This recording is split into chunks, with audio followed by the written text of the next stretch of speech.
The things living in my house are not my real family. They look and sound like them, but I'm sure they're not. I know it sounds crazy, but hear me out. It all started a few weeks ago. I awoke from a deep sleep to my mom standing over my bed with a hot stack of fresh pancakes. Happy Sweet 16 was written in blue icing on top. Happy birthday, Jonathan. I figured I would make something a little extra sweet for you on your special day, Mom said. I was bewildered. First of all, it wasn't my birthday. I celebrated my birthday 2 months back. I'm a Virgo and it was well into Libra season. Secondly, I hate pancakes with a passion. Is this a joke? I said. Mom, you know my birthday was a few months ago. She stared blankly at me for a moment as if she were looking through me, and then she broke out into a loud, uncharacteristic cackle. That's a good one, honey, she said. I'm your mother. I birthed you. I think I would remember what day that was. She set the pancakes on my bedside dresser and left the room. At first, I was worried that she had suffered a stroke or some kind of fugue state. But over the next couple of weeks, there were more weird incidences. Some were benign enough, like my unathletic father insisting that he was a marathon runner, my unartistic mother transforming our guest room into an art studio, or my sister repeatedly calling the dog the wrong name. Other incidents were more serious, like when my father, who insists that pepperoni is the only acceptable pizza topping, ordered pineapple instead.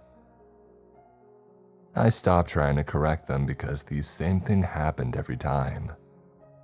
They gave me a strange, empty look for a moment, then a chuckle, a pat on the head, and an insistence that I was mistaken.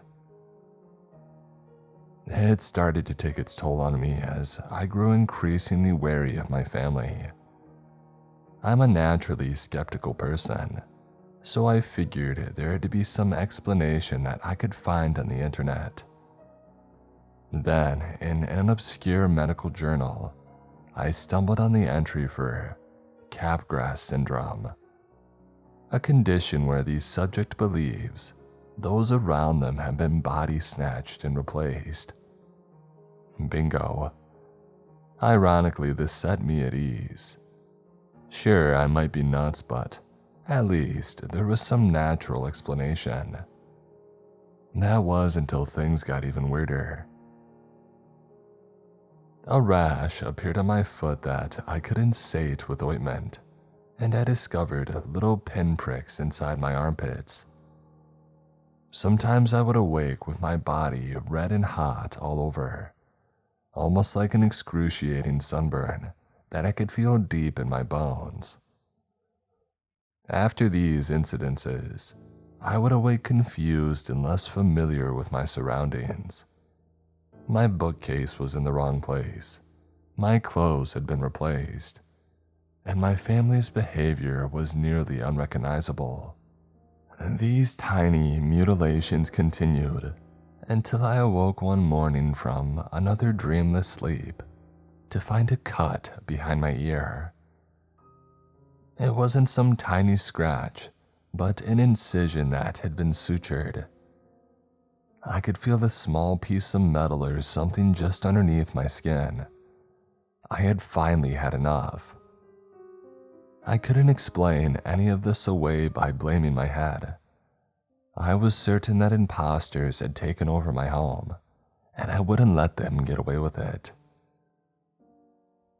I set up a series of cameras around my house to capture the activity going on that next night. I nervously succumbed to light sleep, but was awoken by a loud thud on the roof a few hours later. I scrambled to my computer to check the surveillance equipment. I toggled through the cameras in each room of our large house until I came upon my sister. She stood stock still in the kitchen, eyes glazed over like she was in a trance. I could barely make out a shadowy figure in the corner of the screen before it hurried into the other room.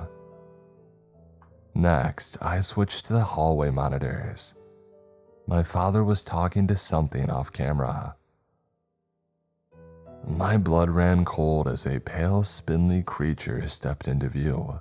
It had its back to the camera, but I could make out 2 tentacles for arms and 2 legs, which seemed impossibly slender. They were pallid and smooth, head to toe, with a few identifiable features, almost like Gumby but with a large bulbous head. Its legs did not bend, so its gait was uneven and clumsy as it shuffled toward my father. Its tentacle glowed as he raised it to my father's forehead. Moments later, my father went into a glassy-eyed trance, just like my sister. I toggled to the main bedroom to find another one of the creatures doing the same to my mother lying in bed. I panicked and leaped up from my computer, hell-bent on jumping out my window and making a break for it. However, as I turned, I was faced with one of the creatures looming over me. The creature had large, black eyes that took up most of its face, and a small, thin-lipped mouth. I wasn't scared as it raised its glowing tentacle to my forehead.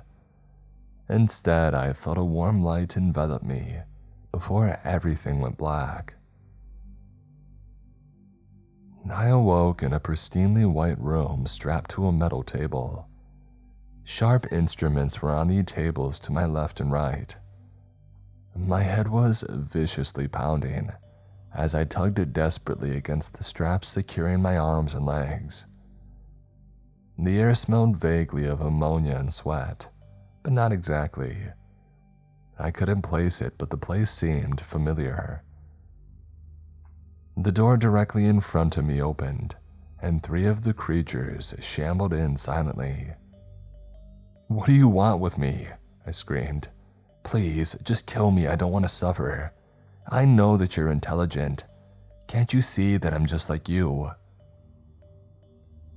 They looked at one another quizzically. Then finally, the one in the center approached the table, reached out with its tentacle and stroked my head with it. "Of course we do, honey," the creature said in my mother's voice. How did you do that?"